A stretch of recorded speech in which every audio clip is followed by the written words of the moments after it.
Hello guys, నా అన్వేషణ ఈ పేరు గురించి ప్రత్యేకంగా చెప్పుకోవాల్సిన అవసరం లేదు. ముద్దుగా ఇతన్ని అందరూ ప్రపంచ యాత్రికుడు అని పిలుస్తారు. సో బెట్టింగ్ యాప్ని ప్రమోట్ చేస్తున్న ప్రతి ఒక్కరు కూడా నా అన్వేషణ అన్నది చుక్కలు చూపిస్తున్నారు.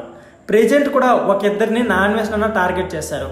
అందులో ఇద్దరు కూడా బిగ్ బాస్కి చెందిన వాళ్ళే. అందులో మొదటి వ్యక్తి ఆదిరెడ్డి, ఇక సెకండ్ వ్యక్తి శ్రీముఖి.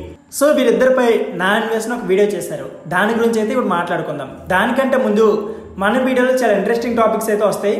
సో ఆ టాపిక్స్ మిస్ కాకుండా ఉండాలనుకుంటే మాత్రం మన క్రిక్ ఫిల్మీ ఛానల్ని సబ్స్క్రైబ్ చేసి రెడీగా ఉండండి. అంతేకాకుండా ఈ వీడియో చూస్తున్న ప్రతి ఒక్కరు కూడా వీడియోకి లైక్ చేసుకోండి. ఈ వీడియోకి నేనైతే 500 లైక్స్ అయితే టార్గెట్ చేస్తున్నాను. సో కంప్లీట్ చేసేయండి. లేట్ చేయకుండా వీడియోని అయితే స్టార్ట్ చేసేద్దాం.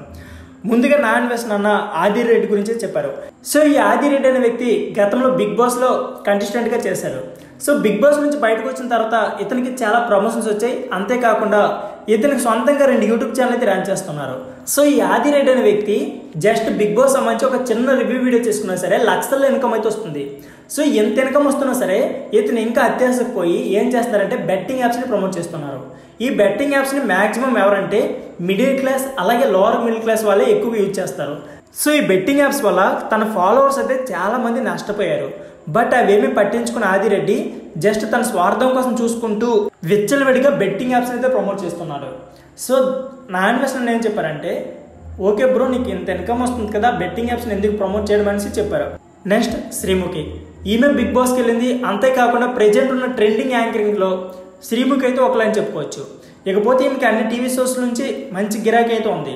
సో ఈమెకి లక్షల్లో ఇన్కమ్ వస్తున్నా సరే ఇంకా ఈమెయితే బెట్టింగ్ యాప్స్ని ప్రమోట్ చేస్తుంది.